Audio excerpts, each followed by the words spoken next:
Hi, boys and girls. This week, we're going to be also looking at informational expository text and the features of that. In informational expository text, they give us pictures and diagrams and charts and things that help us understand the new information that they're presenting in front of us. So today you're going to watch this slideshow, Living in the Cliffs, and then you're going to return to slide 5 and do the vocabulary homework.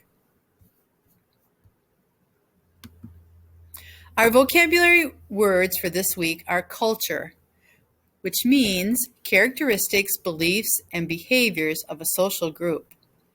Established, to have set up permanently.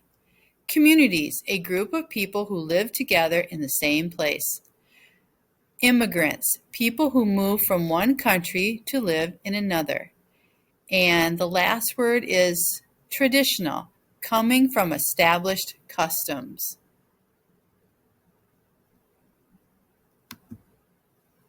Living in the cliffs. The ancient Pueblo people are among the first peoples to live in the American Southwest. The history and the culture of these ancient peoples are not completely known. Historians know that around AD 1, the mysterious ancient Pueblo people arrived in the Southwest. At first, there was plenty of food and water for them to survive. But over time, the weather got hotter and drier.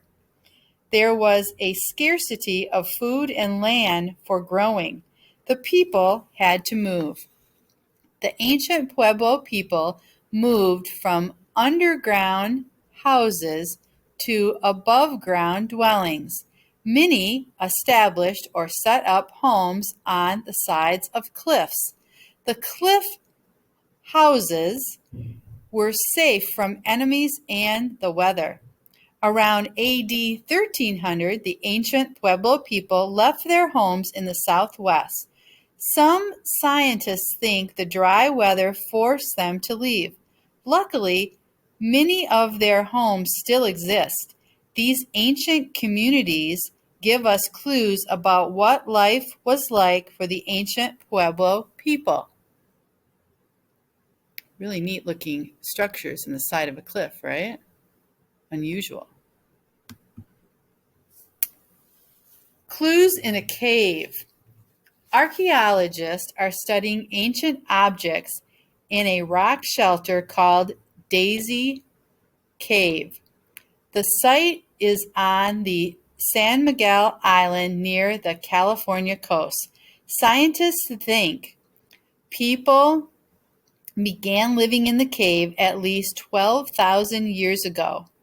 Thousands of years ago, North America was settled by immigrants, or people who came from other countries. Immigrants from Asia traveled down the west coast. Scientists are hoping to find out what kind of people lived there and why they came. And there on the left-hand side, you'll see a picture of San Miguel Island in California, where that cave is located. All right, on the bottom half. Lone Star Attractions. Washington, Texas is a small town on the Varas River, but it holds a big place in Texas history. Many state officials meet there in March of 1836 to establish the Republic of Texas. At that time, the town was called Washington on the Brazos. Washington on the Brazos was the capital of Texas from 1842 to 1845. But when Texas became part of the United States, Austin became the new state capital. This historic town is now a park called Washington on the Brazos State Historical Site. Visitors can see what it was like to live and work on a traditional farm in the 1850s and learn the history of the Republic of Texas It is a popular state attraction. And then there's the state flag on the left-hand side. Sounds like an interesting place. Okay, today's assignment with vocabulary. It tells you here that you're going to choose one of the vocabulary words that means the same as the underlined word in each sentence. Then you're going to write or type your own sentence using that vocabulary word. So in the first one, I'll talk you through it. In Texas, there are many different types of neighborhoods. So the word neighborhoods in number 1 would mean what?